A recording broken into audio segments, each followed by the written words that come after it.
Hello friends, गायत्रीबेनना किचનમાં તમારું સ્વાગત છે। આજે આપણે ભરેલા કારેલાનું શાક બનાવીશું। જેના માટે મેં આ 250 ગ્રામ કારેલા લીધા છે। એના બીયા બધા કાઢી નાખ્યા છે। અંદરથી બીયા કાઢી અને એને 10 મિનિટ માટે કુકરમાં મેં એક સીટી વગાડી છે। બહુ બફાવા ના જોઈએ અને સામાન્ય મેં નમક નાખ્યું હતું અને હવે પાણી કાઢી લીધું છે અને આ બહાર કાઢ્યા છે। હવે આ અડધી વાડકી બેસન લીધું છે 50 થી 60 ગ્રામ। હવે એને આપણે તેલમાં શેકવાનું અને મેં સિંગદાણાનો ભૂકો લીધો છે 50 ગ્રામ સિંગદાણાનો ભૂકો અને ખાલી મેં આ લસણની પેસ્ટ લીધી છે 10 કરી છે 10 કરી લસણની પેસ્ટ। આ સ્વાદ પ્રમાણે મીઠું અને સ્વાદ પ્રમાણે મરચું આવશે, હળદર, ગરમ મસાલો અને ધાણા જીરું અને આપણે વઘારમાં જીરું નાખીશું।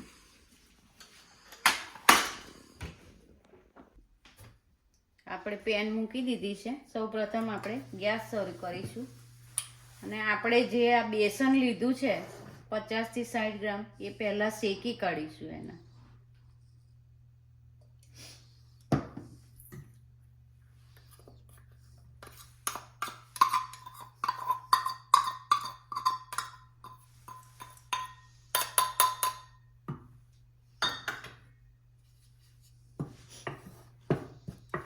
બેસન એટલે નાખવાનું કે આપણા જે કારેલા છે એમાં કડવાશ ઓછી થઈ જાય। બેસન શેકેલું નાખીએ તો એમાં કડવાશ ઓછી થઈ જાય અને આપણે એમાં સુગર કે ગોળ કશું ઇસ્તેમાલ કરવાનું નથી એટલે આ બેસન નાખવાનું।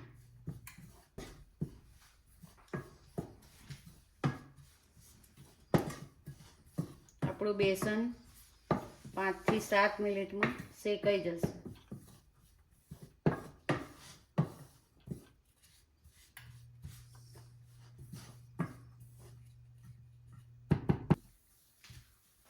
હવે 5 થી 7 મિનિટ થઈ ગઈ છે। આપણું બેસન શેકાઈ ગયું છે। એને આપણે હવે સાઈડ પર કાઢી લઈશું। હવે આપણે પેનમાં તેલ લઈશું। 3 થી 4 ચમચી તેલ લીધું છે મેં। એમાં અડધી ચમચી જીરું આવશે।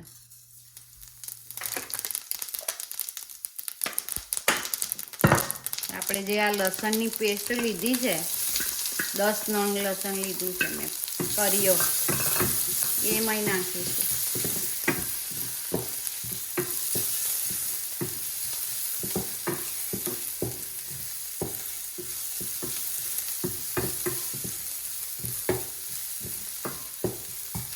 હવે આપણે આ એનો મગફળીનો ભૂકો સિંગદાણાનો ભૂકો લીધો છે એ નાખીશું। 50 થી 60 ગ્રામ છે સિંગદાણા। એને શેકીને મેં એને ક્રશ કર્યા છે।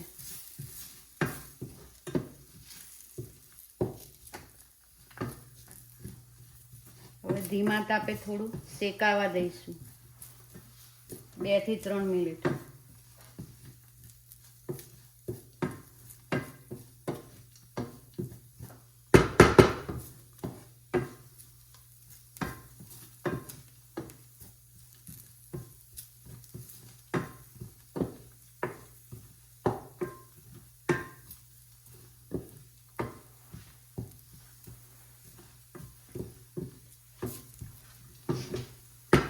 હવે આપણે જે આ કારેલા લીધા છે એને મહી નાખીશું।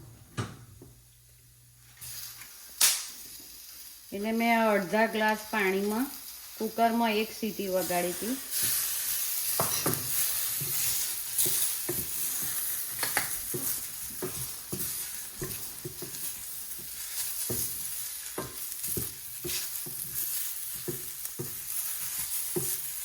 બે 3 સીટી વગાડો તો ખૂબ બફાઈ જાય એટલે આને એક જ સીટી વગાડવાની અને બિલકુલ પાણી ઓછું નાખવાનું અને સામાન્ય મીઠું નાખવાનું।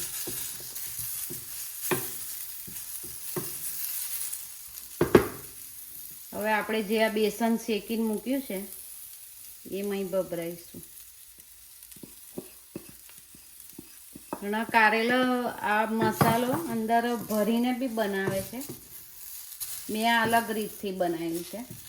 ને આમાં મેં સુગર કે પછી ગોળ કશું નાખવાની નથી, પણ એમાં જે આ સિંગદાણા આવ્યા, સિંગદાણાનો ભૂકો નાખ્યો અને બેસન શેકીને નાખ્યું, એનાથી થોડું ઘર પણ આવી જશે તમારે.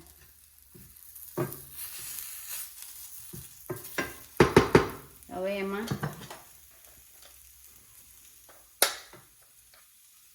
અડધી ચમચી મરચું આવશે, અડધી ચમચી હળદર,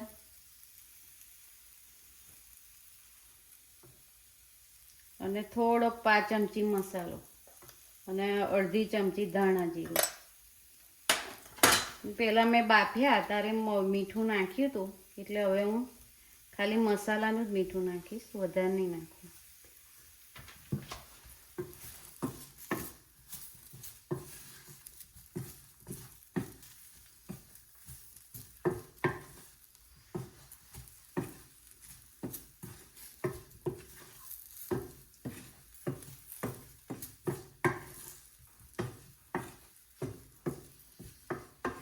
હવે આ મસાલો આમાં કારેલામાં ચોંટી જાય એના માટે આપણે 5 મિનિટ માટે એને ઢાંકીને મૂકીશું.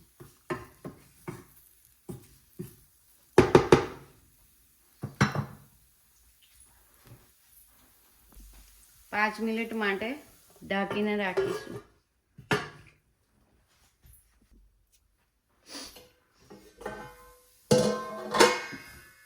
આપણા ભરેલા કારેલાનું શાક તૈયાર થઈ ગયું છે. એને આપણે ડીશમાં કાઢીશું.